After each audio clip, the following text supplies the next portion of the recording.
কোরআন থাকতে অন্য কারো কাছ থেকে আমাদেরকে সিস্টেম শিখতে হবে? কোরআন থাকতে অন্য কারো কাছ থেকে আমাদেরকে অর্থনীতি শিখতে হবে? কোরআন থাকতে অন্য কারো কাছ থেকে আমাদেরকে রাজনীতি শিখতে হবে? কোরআন থাকতে পশ্চিমাদেরকে আমাদেরকে অনুসরণ করতে হবে? আমাদের আইডল, আমাদের মডেল, আমাদের আদর্শ, আমাদের অনুসরণীয় সবকিছু কি কোরআন। এগুলো করার কারণে, এগুলো করার মাধ্যমে মানুষ আল্লাহ তাআলার সাথে যে কৃত ওয়াদা ছিল, অঙ্গীকার ছিল, সেগুলো কি করে? ভঙ্গ করা শুরু করে। সালাতু ওয়াসসালামু আলা মান লা নাবিয়্যা বা'দা, আম্মা বা'দু ফাআউযু বিল্লাহি মিনাশ শাইতানির রাজীম। বিসমিল্লাহির রহমানির রহিম। ওয়া মা খালাকাতুল জিন্না ওয়াল ইনসা ইল্লা লিয়া'বুদুন। ওয়া ক্বালা আন-নাবিয়্যু সাল্লাল্লাহু আলাইহি ওয়াসাল্লাম, আল-কাইয়িসু মান দানা নাফসাহু ওয়া আমিলা লিমা বা'দাল মাউত ওয়াল আজিজু মান আতবা'a নাফসাহু হাওয়াহা ওয়া তামান্না আলা আল্লাহ, আও কামা ক্বালা আলাইহি আন-নাবিয়্যু সাল্লাল্লাহু আলাইহি ওয়াসাল্লাম। আলহামদুলিল্লাহ, আল্লাহ তাআলার দরবারে শুকরিয়া জ্ঞাপন করছি, যিনি আমাদেরকে কোরআনের দার্সে বসার তৌফিক দিয়েছেন। এজন্য বলি আলহামদুলিল্লাহ। আল্লাহ তাআলা পৃথিবীতে মানব জাতিকে সৃষ্টি করেছেন সর্বশ্রেষ্ঠ মাখলুক হিসেবে, সর্বশ্রেষ্ঠ মাখলুক হিসেবে। মানুষকে সৃষ্টি করার মূল উদ্দেশ্য হলো আল্লাহ তাআলার ইবাদত করা। মূল উদ্দেশ্য কি? আল্লাহ তাআলার ইবাদত করা। এই বিষয়টাকে সূরাত যারিয়াতের 56 নম্বর আয়াতে আল্লাহ তাআলা বলেন, ওয়া মা খালাকাতুল জিন্না ওয়াল ইনসা ইল্লা লিয়া'বুদুন। আমি মানুষ এবং জিন জাতিকে শুধুমাত্র ইবাদতের জন্য সৃষ্টি করেছি। মানুষ এবং জিন জাতিকে শুধুমাত্র কিসের জন্য সৃষ্টি করেছেন? ইবাদতের জন্য।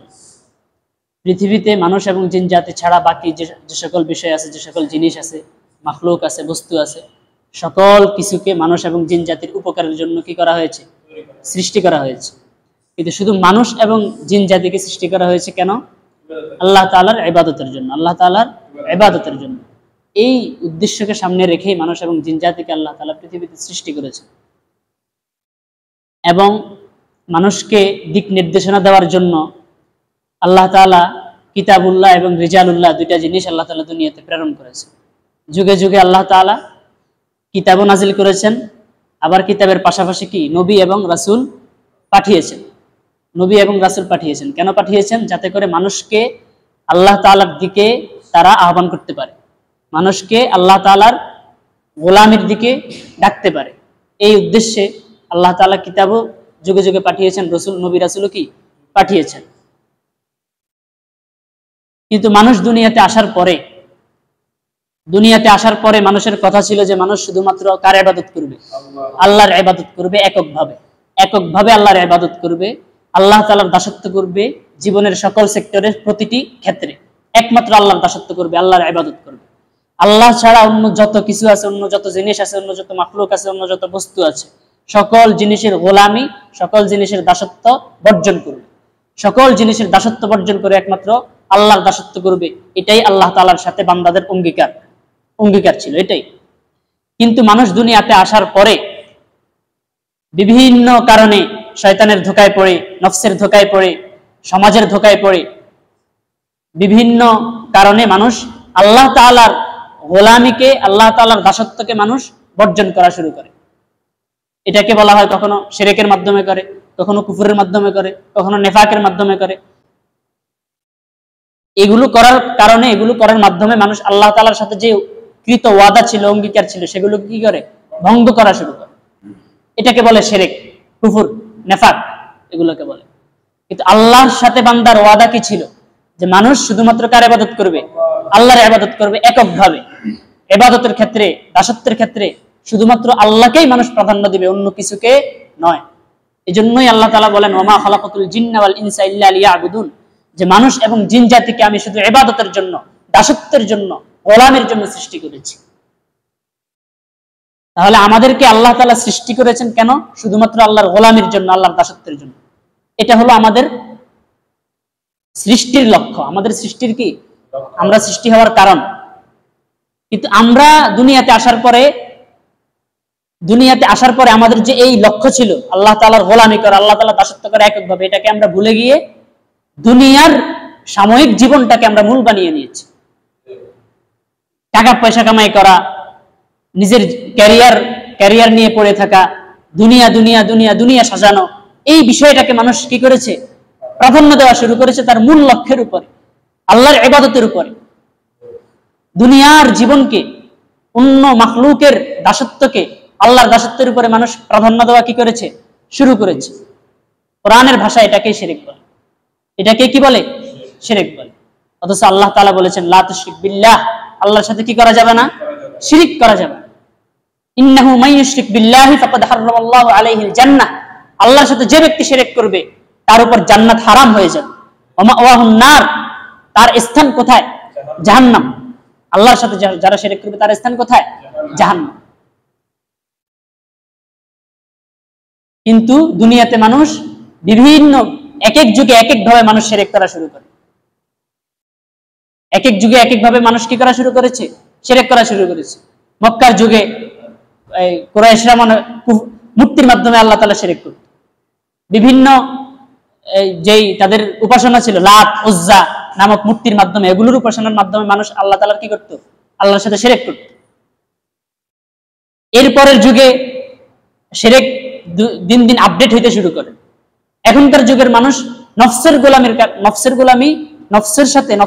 করার কারণে আল্লাহর সাথে শিরক করতেছে, সমাজের গোলামির কারণে আল্লাহর সাথে শিরক করতেছে, অধিকাংশ মানুষকে অনুসরণ করার মাধ্যমে আল্লাহর সাথে শিরক করতেছে, গণতন্ত্রের পূজা করার কারণে আল্লাহর সাথে শিরক করতেছে, সমাজতন্ত্রের পূজার মাধ্যমে আল্লাহর সাথে শিরক করতেছে। বিভিন্ন মাধ্যমে আপডেট যে শিরকগুলা শিরকের নিউ ভার্সন বের হইতেছে, এগুলোর মাধ্যমে মানুষ আল্লাহ তাআলার সাথে কি করতেছে? শিরক করতেছে, আল্লাহ তাআলার সাথে শিরকে লিপ্ত হচ্ছে। কিন্তু ওয়াদা কি এটা ছিল? এই সবগুলো হলো শয়তানের পূজা, শয়তানের ইবাদত। আল্লাহ তাআলা সূরা ইয়াসিনের মধ্যে বলেন আলাম আহাদা ইলাইকুম ইয়া বানি আদম, হে বনি আদম, আমি কি তোমাদের থেকে ওয়াদা নেইনি, এই অঙ্গীকার করি এই তোমাদের থেকে যে এই ওয়াদা কি আমি নেইনি যে আল্লাহ তা'বুদুশ শাইতান, তোমরা শয়তানের ইবাদত করো না, শয়তানের দাসত্ব করো না? আমরা আল্লাহ তাআলার সাথে আমাদের ওয়াদা ছিল যে আমরা শয়তানের ইবাদত করব না, নফসের ইবাদত করব না, সমাজের ইবাদত করব না, সমাজের দাসত্ব করব না, আল্লাহর ইবাদত করব। কার ইবাদত করব? আল্লাহর ইবাদত। এখন দেখেন ইবাদত মানে কি? আমাদেরকে সৃষ্টি করা হয়েছে একমাত্র কিসের জন্য? ইবাদতের জন্য। এখন ইবাদত মানে কি? ইবাদত মানে গোলামি, ইবাদত মানে দাসত্ব, ইবাদত মানে আপনি যার ইবাদত করবেন তার কথাকে আপনি আপনার সকল সেক্টরে, প্রত্যেকটা সেক্টরে আপনি তার কথাকে বেশি গুরুত্ব দিবেন, বেশি প্রাধান্য দিবেন, অন্য কিছু কেন। এটা হলো ইবাদত। এটা কি? ইবাদত। তাহলে আমরা আল্লাহ তাআলার ইবাদত করার অর্থ হলো আল্লাহ তাআলার কথা অনুযায়ী, আল্লাহ তাআলার বিধান অনুযায়ী, আল্লাহ তাআলার হুকুম অনুযায়ী আমার পরিপূর্ণ লাইফকে আমি কন্ট্রোল করব। আমার পরিপূর্ণ লাইফ চলবে তার বিধান অনুযায়ী, তার কথা অনুযায়ী। এটা হলো গোলামি, এটা হলো দাসত্ব। কিন্তু তার বিধানের সামনে, তার বিধান ছাড়া যদি অন্য কোনো বিধানকে আমরা প্রাধান্য দেই, তাহলে সেই ক্ষেত্রে আমরা আল্লাহর দাসত্ব করলাম। যার বিধানকে প্রাধান্য দিলাম তার দাসত্ব করলাম, ঠিক না? ইবাদত মানে কি? গোলামি করা, দাসত্ব করা, হুকুম মানা, এটাই তো। এখন আপনি যদি আপনার জীবনের সবচেয়ে বেশি হুকুম, বেশিরভাগ ক্ষেত্রে আপনার জীবনের বেশিরভাগ ক্ষেত্রে আপনি যদি সমাজকে প্রাধান্য দেন, তাহলে আপনি আল্লাহর ইবাদত করতেছেন না, সমাজের ইবাদত করতেছেন। আপনি যদি আপনার নফসকে সব জায়গায় প্রাধান্য দেন, তার মানে আপনি নফসের ইবাদত করতেছেন, আল্লাহর ইবাদত না। আপনি যদি আপনার বিবেককে সব জায়গায় প্রাধান্য দেন, তার মানে আপনি আপনার বিবেকের ইবাদত করতেছেন, বিবেকের পূজা করতেছেন, আল্লাহর ইবাদত না। কথা বুঝতেছেন? আপনি যদি আপনার সর্দারকে সব জায়গায়, সর্দারের কথাকে সব জায়গায় প্রাধান্য দেন, তাহলে আপনি আপনার সর্দারের ইবাদত করতেছেন, আল্লাহর ইবাদত না। আপনি যদি আপনার নেতাকে সব জায়গায় প্রাধান্য দেন, নেতার কথাকে, নেতার বিধানকে, নেতার হুকুমকে সব জায়গায় প্রাধান্য দেন আল্লাহর বিধানের উপরে, তাহলে আপনি আল্লাহর বিধান পালন করতেছেন না, আল্লাহর ইবাদত করতেছেন না, নেতার ইবাদত করতেছেন। কথা কি বুঝাইতে পারতেছি? এটা হলো ইবাদত। ইবাদত মানে দাসত্ব করা, হুকুম মানা, নিজের প্রতিটি ক্ষেত্রে আল্লাহর ইবাদত, আল্লাহর দাসত্বকে, আল্লাহর বিধানকে, আল্লাহর আইনকে, আল্লাহর হুকুমকে প্রাধান্য দেওয়া, এটা হলো ইবাদত। আল্লাহর বিধানের জায়গায় যদি আপনি অন্য কোনো আইনকে প্রাধান্য দেন, তাহলে আপনি যার আইনকে প্রাধান্য দিবেন তার ইবাদত করতেছেন, আল্লাহর ইবাদত না। কিন্তু আমাদেরকে পাঠানো হয়েছে কার ইবাদত করার জন্য? আমাদেরকে পাঠানো হয়েছে কার ইবাদত করার জন্য? এবার একটু চিন্তা করে দেখেন তো, যে সমাজের মানুষ, বেশিরভাগ মানুষ কি আল্লাহর ইবাদত করতেছে বাস্তবে, নাকি কিছু মানুষ নফসের ইবাদত, কিছু মানুষ সমাজের ইবাদত, কিছু মানুষ নেতার ইবাদত, কিছু মানুষ পরিবারের ইবাদত, কিছু মানুষ এই আপনার আধুনিক সভ্যতার ইবাদত, ঠিক না? এমন না? কিছু মানুষ দলের ইবাদত। আপনি কার ইবাদত করতেছেন এটা ডিপেন্ড করবে যে আপনার কাজে কর্মে এটা প্রকাশ পাবে। যে আপনি বাস্তবে আপনার লাইফ স্টাইলে আপনি কার কথাকে, কার হুকুমকে, কার আচরণকে, কার আইডলকে, কার আদর্শকে আপনি সবচেয়ে বেশি প্রাধান্য দেন, সেটার থেকে বোঝা যাবে আপনি কার ইবাদত করেন। আপনার জীবনের প্রত্যেকটা সেক্টরে যদি আল্লাহর হুকুম, আল্লাহ তাআলার বিধান বাস্তবেই সবচেয়ে বেশি আপনি প্রাধান্য দিয়ে থাকেন, তাহলে এটাকে বলা হবে যে আপনি আল্লাহর ইবাদত করতেছেন। কিন্তু যদি সব জায়গায় খালি সমাজ সমাজ সমাজ সমাজ কি বলে, সমাজ কি চায়, সমাজকে প্রাধান্য দেন, তাহলে আপনি আল্লাহর ইবাদত না, সমাজের ইবাদত করতেছেন। আমার কথা বুঝতেছেন? আল্লাহ তাআলা আমাদেরকে বলেছেন, আমাদেরকে কি বলেছেন, যে একনিষ্ঠভাবে আল্লাহ তাআলার ইবাদত করার জন্য, অন্য কিছুর না, একনিষ্ঠভাবে। ওমা উমিরু ইল্লা লিয়াবুদুল্লাহ মুখলিসিনা লাহুদ্দিন, ওমা উমিরু ইল্লা লিয়াবুদুল্লাহ মুখলিসিনা লাহুদ্দিন, আমাদেরকে একনিষ্ঠভাবে আল্লাহ তাআলার গোলামির জন্য আদেশ করা হয়েছে, একনিষ্ঠভাবে আল্লাহ তাআলার দাসত্বের জন্য আদেশ করা হয়েছে। সেই আল্লাহ তাআলার সেই দাসত্ব, আল্লাহ তাআলার সেই বিধান, আল্লাহ তাআলার সেই হুকুম যার বিরুদ্ধেই যাক না কেন, আমাকে আল্লাহর ইবাদতকেই প্রাধান্য দিতে হবে। আমার নফসের বিরুদ্ধে গেলেও কার ইবাদতকে প্রাধান্য দিতে হবে? কার হুকুমকে? আল্লাহর হুকুম। কিন্তু আমরা কি এগুলো করতেছি? সমাজের মানুষ কি এটা করতেছে? যে কোনো সেক্টরে বেশিরভাগ ক্ষেত্রে মানুষ সমাজকে ফলো করে, সমাজকে ফলো করে। ছেলের বিবাহ দিবে, কিভাবে দিবে, কোন সিস্টেমে দিবে, সমাজে যে সিস্টেম চলে ওই সিস্টেমে দিবে। আল্লাহ তাআলার কোন সিস্টেম এটা ফলো করে না। কেউ যদি তার সামনে বলে না এটা তো আল্লাহর সিস্টেম না, আপনি যেটা করতেছেন, সে বলবো সমাজ তো এটা মানবে না, বলবে না? তাহলে যার কাছে সব জায়গায় সমাজ বেশি প্রাধান্য পায়, সে কিভাবে আল্লাহর ইবাদত করে? সে যে দাবি করতেছে আমি আল্লাহর ইবাদত করি, তার দাবি কি মিথ্যা দাবি না? তার দাবি কি মিথ্যা দাবি না? অবশ্যই মিথ্যা দাবি। আপনার কাজে কর্মে বাস্তবায়ন হবে যে আপনি আসলে কার ইবাদত করেন। যে বাস্তবে আল্লাহ তাআলার দাসত্বকে নিজের জীবনের জন্য, জীবনের লক্ষ্য বানিয়ে নিয়েছে, আল্লাহ তাআলার ইবাদতকে নিজের জীবনের মূল বানিয়ে নিয়েছে, সে কখনো আল্লাহর ইবাদত করার ক্ষেত্রে কারো দিকে সে তাকাবে না, কারো দিকে সে কি তাকাবে না। সে সমাজের দিকে তাকাবে না যে আমি আল্লাহ তাআলার এই হুকুম মানলে, আল্লাহ তাআলার এই সিস্টেম মানলে সমাজের কে কি বলে, এগুলোর দিকে সে তাকাবে না। কেন তাকাবে না? কারণ তার কাছে আল্লাহ তাআলার হুকুমই হলো সবচেয়ে বেশি মূল্যবান। সে সমাজের দিকে তাকাবে না, মানুষের দিকে তাকাবে না, রাষ্ট্রের দিকে তাকাবে না, নেতার দিকে তাকাবে না, অন্য কিছুর দিকে তাকাবে না। সে দেখবে যে আল্লাহ তাআলার বিধান কোনটা, এটা আল্লাহর বিধান মানে আল্লাহর বিধান, বাস। আর কোনো প্রশ্ন, আর কোনো সংশয় তার মধ্যে থাকবে না যে বাস্তবে আল্লাহ তাআলার ইবাদত করে। কথা বোঝা গেল? কিন্তু আমাদের সমাজের মানুষ, বেশিরভাগ মানুষ কি করে? মানুষের পূজা করে, মানুষের অনুকরণ করে, মানুষের অনুসরণ করে। তাহলে আমাদেরকে আল্লাহ তাআলা সৃষ্টি করেছেন কিসের জন্য? আল্লাহ তাআলার ইবাদতের জন্য, আল্লাহ তাআলার ইবাদতের জন্য, আল্লাহ তাআলার দাসত্বের জন্য, আল্লাহ তাআলার গোলামের জন্য। এই আল্লাহ তাআলার দাসত্ব, আল্লাহ তাআলার গোলামের ক্ষেত্রে আমাদেরকে অনুসরণ করতে হবে কোরআনে কারীম। আমাদেরকে অনুসরণ করতে হবে কি? কথা বুঝতেছেন? আমাদেরকে অনুসরণ করতে হবে কি? কোরআনে কারীম। কোরআন অনুসরণ করতে হবে। কোরআনের মধ্যে যেই বিধান যেভাবে আল্লাহ তাআলা পালন করার কথা বলেছেন, সেই বিধান সেভাবে আমাকে পালন করতে হবে। এই কোরআন আমাদের গাইডলাইন, এই কোরআন আমাদের কি গাইডলাইন, এটাই আমাদের সংবিধান। নতুন করে কোনো সংবিধান বা তৈরি করার কোনো দরকার আছে? নতুন করে কাউকে ফলো করার কোন দরকার আছে? কোনো গাইডলাইন? হ্যাঁ, এই কোরআন আমাদের গাইডলাইন, এটাই আমাদের সংবিধান। ইত্তাবিউ মা উনজিলা ইলাইকুম মির রাব্বিকুম, ইত্তাবিউ মা উনজিলা ইলাইকুম মির রাব্বিকুম, ওই জিনিসকে অনুসরণ করুন যে জিনিস আল্লাহ তাআলার পক্ষ থেকে আপনার উপর নাজিল করা হয়েছে, আপনাদের উপর অবতীর্ণ করা হয়েছে। সেটা কি? কোরআন। সেটা কি? কোরআন। কোরআন থাকতে অন্য কারো কাছ থেকে আমাদেরকে নীতি শিখতে হবে? কোরআন থাকতে অন্য কারো কাছ থেকে আমাদেরকে সিস্টেম শিখতে হবে? কোরআন থাকতে অন্য কারো কাছ থেকে আমাদেরকে অর্থনীতি শিখতে হবে? কোরআন থাকতে অন্য কারো কাছ থেকে আমাদেরকে রাজনীতি শিখতে হবে? কোরআন থাকতে পশ্চিমাদেরকে আমাদেরকে অনুসরণ করতে হবে? আমাদের আইডল, আমাদের মডেল, আমাদের আদর্শ, আমাদের অনুসরণীয় সবকিছু কি? কোরআন।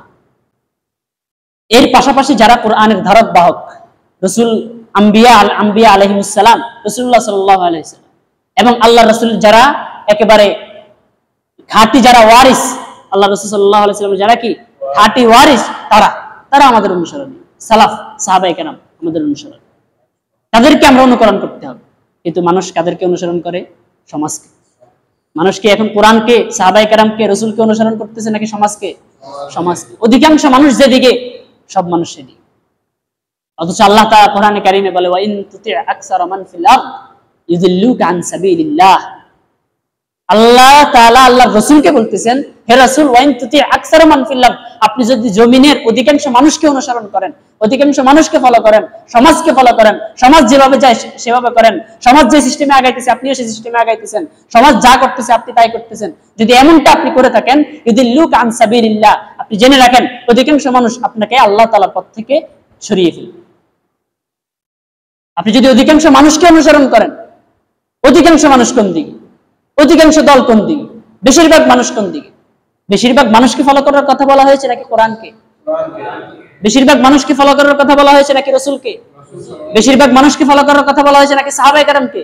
তাহলে আমরা কথায় কথায় কথায় কথায় কেন বেশিরভাগ মানুষ যেদিকে আমরা সেদিকে কেন? এটা কেন? এই নীতি কেন?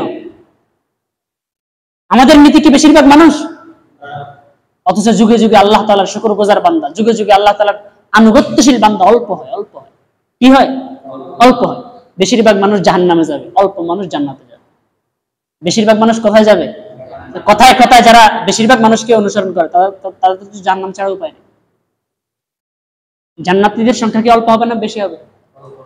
জান্নাতীদের সংখ্যা অল্প হবে না? তাহলে আপনি যদি জান্নাতি হতে চান, জান্নাতে যেতে চান, আপনাদের ওই কম সংখ্যক যারা আল্লাহ তাআলার পথে আছে তাদেরকে অনুসরণ করতে হবে। এজন্য আমাদের মূল লক্ষ্যে আমরা ফিরে আসতে হবে। ইবাদত একমাত্র কার জন্য করতে হবে? এবং সকল সেক্টরে আল্লাহ তাআলার বিধানকে প্রাধান্য দিতে হবে। আল্লাহর বিধানকে, যেই সেক্টর হোক, ব্যক্তি জীবন থেকে শুরু করে রাষ্ট্রীয় জীবন পর্যন্ত, আল্লাহর ইবাদত, আল্লাহর দাসত্ব, আল্লাহর বিধান। এই কোরআন এটা পরিপূর্ণ জীবন ব্যবস্থা না? বলেন, কোরআন কি পূর্ণাঙ্গ জীবন ব্যবস্থা না? কোরআন নাজিলের কারণ কি? কোরআন নাজিলের কারণ কি? কবরের পাশে বসে বসে পড়া? কোরআন নাজিলের কারণ কি? তাবিজ লেখা? কোরআন নাজিলের কারণ কি? পূর্ণাঙ্গ জীবন পরিচালনা করা, কোরআন অনুযায়ী জীবন পরিচালনা করা। এই জীবনের মধ্যে রাষ্ট্র নাই, জীবনের মধ্যে সমাজ নাই, জীবনের মধ্যে অর্থনীতি নাই, এই জীবনের মধ্যে পারিবারিক সিস্টেম নাই, জীবনের মধ্যে ব্যক্তি সিস্টেম নাই, সবকিছুতে আছে এখানে। এটা যদি আপনি এটাকে যদি বলেন যে না এটাই পরিপূর্ণ জীবন বিধান, তাহলে আপনি নতুন করে কেন বারবার বারবার সংবিধান চেঞ্জ করতে হয়? নতুন করে কেন সংবিধান লিখতে হয়? অন্যদেরকে সংবিধান প্রণয়নের ক্ষেত্রে কেন ফলো করতে হয়? কোরআন থাকতে অন্য কারো থেকে কেন নীতি নির্ধারণ করতে হয়? এর মানে বোঝা গেল মানুষ মুখে মুখে দাবি করে সে আল্লাহর ইবাদত করে, মুখে দাবি করে মুসলিম, মুখে দাবি করে মুমিন, মুখে দাবি করে রাসূলকে মানে, মুখে দাবি করে কোরআনকে মানে, বাস্তবতা সম্পূর্ণ ভিন্ন। তার কাজে কর্মে শিরক এবং নিফাকে ভরা। মানুষের কাজে কর্মে কি? শিরক এবং নিফাকে ভরা। এই প্রতারণা দিয়ে, এই ধোঁকাবাজি দিয়ে জান্নাতের আশা করে কোনো কি নেই, লাভ নেই। আপনার জবান এবং আপনার আমল, আপনার কথা, আপনার স্বীকৃতি, আপনার সাক্ষ্য এবং আপনার আমল এক হতে হবে। বুঝতেছেন কথা? আমল এবং সাক্ষ্য, মুখে যেটা আমরা স্বীকার করি সেটা এবং আমল কাজকর্ম কয়টা হতে হবে? এক হতে হবে। মুখে স্বীকার করবেন মুসলিম আর বাস্তবে মানবেন আরেকজনের আইন, হবে? কখনোই হবে না। আমরা সাক্ষ্য দিচ্ছি আশহাদু আল্লা ইলাহা ইল্লাল্লাহ, আল্লাহ ছাড়া কোনো ইলাহ নাই, আল্লাহ ছাড়া কাউকে মানি না। সাক্ষ্য দিচ্ছি সমস্ত তাগুতকে অস্বীকার করলাম। সাক্ষ্য দিচ্ছি শয়তানের পূজা করব না। সাক্ষ্য দিচ্ছি তাগুতের গোলামি করব না। সাক্ষ্য দিচ্ছি মানুষের নীতি মানব না। সাক্ষ্য দিচ্ছি মানুষের বিধান মানব না। কিন্তু কাজে কর্মে তো আমার মানুষের বিধানেই ভরা। আমি তো সকল কাজ কর্ম করতেছি মানুষের বিধান অনুসরণ করে, তাহলে আমার সাক্ষ্যের মূল্য রইল? মিথ্যা সাক্ষ্য দিয়ে বাঁচতে পারবো আমরা? আশহাদু আল্লা ইলাহা ইল্লাল্লাহ, আমরা সাক্ষ্য দিচ্ছি আল্লাহ ছাড়া কোনো ইলাহ নাই, আল্লাহ ছাড়া সমস্ত তাগুতকে আমরা অস্বীকার করলাম, আল্লাহ ছাড়া সকল কিছুকে আমরা কি করলাম? অস্বীকার করলাম। সমস্ত তাগুতকে অস্বীকার করে এক আল্লাহর প্রতি এককভাবে আমরা ঈমান আনলাম।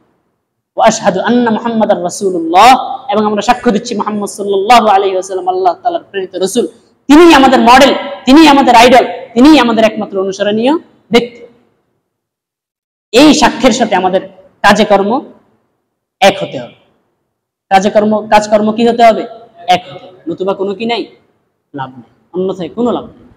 এই জন্য আমাদের মূল লক্ষ্য হলো আল্লাহ তাআলার দাসত্ব নিজেরা করা, আল্লাহ তাআলার দাসত্ব, আল্লাহ তাআলার গোলামি সমাজে এস্টাবলিশ করা, আল্লাহ তাআলার গোলামি, আল্লাহ তাআলার দাসত্বকে সমাজে প্রতিষ্ঠা করা। সমাজ কি এখন আল্লাহ তাআলার দাসত্বে আছে নাকি মানুষের দাসত্ব করে? সমাজ কি এখন আল্লাহর দাসত্ব করে না মানুষের দাসত্ব করে? সমাজ কি এখন আল্লাহর দাসত্ব করে নাকি নফসের দাসত্ব করে? সমাজ কি আল্লাহর দাসত্ব করতেছে নাকি পশ্চিমাদের দাসত্ব করতেছে? তাহলে আমাদের প্রথম কাজ হলো আমরা নিজেরা আল্লাহর দাসত্ব করব পরিপূর্ণভাবে। এরপরে এই সমাজের মধ্যে আল্লাহর দাসত্বকে এস্টাবলিশ করতে হবে, আল্লাহ তাআলার দাসত্ব প্রতিষ্ঠা করতে হবে। ইন্নী জাইলুন ফিল আরদি খলিফা, আল্লাহ তাআলা আমাদেরকে খলিফা হিসেবে পাঠিয়েছেন দুনিয়াতে। আল্লাহ তাআলার দাসত্বকে সমাজের মধ্যে প্রতিষ্ঠা করার জন্য পাঠিয়েছেন। মানুষকে মানুষের গোলামি থেকে ছিন্ন করে আল্লাহর গোলামির দিকে আহ্বান করার জন্য দুনিয়াতে আল্লাহ তাআলা আমাদেরকে পাঠিয়েছেন। সুতরাং আমরা নিজেরা পরিপূর্ণভাবে আল্লাহ তাআলার দাসত্ব করতে হবে এবং সমাজের মধ্যে, রাষ্ট্রের মধ্যে, বৈশ্বিক অবস্থানে, বিশ্বের মধ্যে আল্লাহ তাআলার দাসত্বকে কি করতে হবে? প্রতিষ্ঠা করতে। আল্লাহ তাআলা আমাদেরকে আমল করার তৌফিক দান। আমিন। ওয়া আখিরু দাওয়ানা আলহামদুলিল্লাহি রাব্বিল আলামিন।